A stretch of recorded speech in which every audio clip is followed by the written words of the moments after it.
Friends, সবাই কেমন আছো? আশা করছি খুব ভালো আছো। তো অনেক দিন বাদেই একটা লং ভিডিও নিয়ে আসলাম। তো তোমরা সবাই কেমন আছো? আমি তো খুব ভালো আছি। তো বেরিয়েছিলাম বলতে আমাদের অ্যানিভার্সারি উপলক্ষেই হাজব্যান্ড একটু বাইরে নিয়ে গেছিলো। তো কোথায় গেলাম এবং অ্যানিভার্সারিতে কি দিল সব কিছুই দেখতে হলে, জানতে হলে পুরো ভিডিওটা দেখতে হবে। তো চলো, কথা বলতে বলতে আমি প্রথমেই পৌঁছে গেলাম মেলাতে। এখানে 1 মাসের মেলা হচ্ছিল মহিষাদলে। তো সেখানেই পৌঁছে গেছিলাম।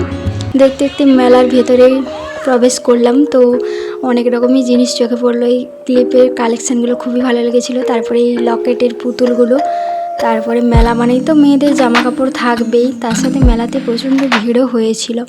সন্ধ্যের মুখটাতে গিয়েছিলাম, তো এই টাইমটাতে মেলাতে একটু ভিড়ই হয়। তারপরে দেখো এদিকে ব্যাগের কালেকশানগুলো তো আমার দারুণ লাগছিল।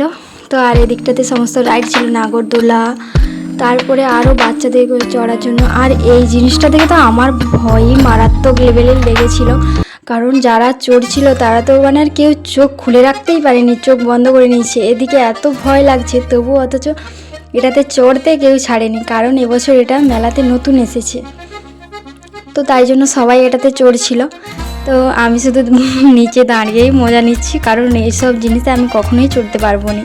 তো দেখো ক্রমশ এটা প্রথমে স্লো হয়, তারপরে এটা ক্রমশ স্পিডটা এমন বাড়ানো হয় যে এইরকমভাবে দুলবে আবার ওটা ঘুরবে, মানে মাথা তো জাস্ট ঘুরেই যাবে। আমি তো আর ভয় লাস্টে দেখতেই পারিনি। তো তারপরে চলে এসেছিলাম এই হেয়ার ক্লিপসগুলো দেখতে। আমার তো খুবই দারুণ লেগেছিলো, আর আমি একটা নিয়েছিলাম এখান থেকে। তারপরে সানগ্লাসটার দোকানে গিয়েছিলাম। তারপর দেখো মেয়েদের শুধু জামা আর জামা। আর এই জিনিসটা দেখলে আমার মেয়ে নেবেই। দেখো সে নিজেই বলে দিচ্ছে কোন কালারটা। তো মেয়ের জন্য নেওয়া হয়ে গেছে। তারপরে বাড়ির সবার জন্য ঝুরি ভাজা নিলাম। এটা আমার শাশুড়ি মায়ের খুব ফেভারিট, যেখানেই মেলা যাই সেখান থেকে নিয়ে আসি। তো এইবার আসলাম অ্যানিভার্সারির জিনিস কিনতে। তো আমার হাজব্যান্ড যে এরকম একটা জিনিস কিনে দিয়েছে সেটা তো আমি ভাবতেই পারিনি। তোমরা দোকানটা দেখে বুঝতেই পারছো, এটা ফ্রিজ, টিভি, এসি এইসবেরই দোকান। তো এখান থেকে কেনা হয়ে গেছে। চলো বাড়ি গিয়ে দেখাবো। এরপরে খাওয়া দাওয়া তো করতে হবে, তার জন্য চলে গেছিলাম বং পিৎজাতে। তো প্রথমে তো বাইরে থেকে দেখার পরে আমার মেয়ে তো লাইট দিয়ে সাজানো ছিল। আমার মেয়ে একাই উঠে যাচ্ছে, মানে তার হাতও ধরতে হয়নি, সে একা একাই উঠে গেছে। তো চলে এসেছি। তারপরে মেনু কার্ড দিয়ে দিল। সেখান থেকে আমরা বং পিৎজাতে এসেছি, মানে পিৎজা তো খাবোই। পিৎজা তো চলে এলো। এবার খেয়ে দিয়ে বাড়ি যাই। তোমরা তো তখন ভিডিওটা লাইক অ্যান্ড সাবস্ক্রাইব করো।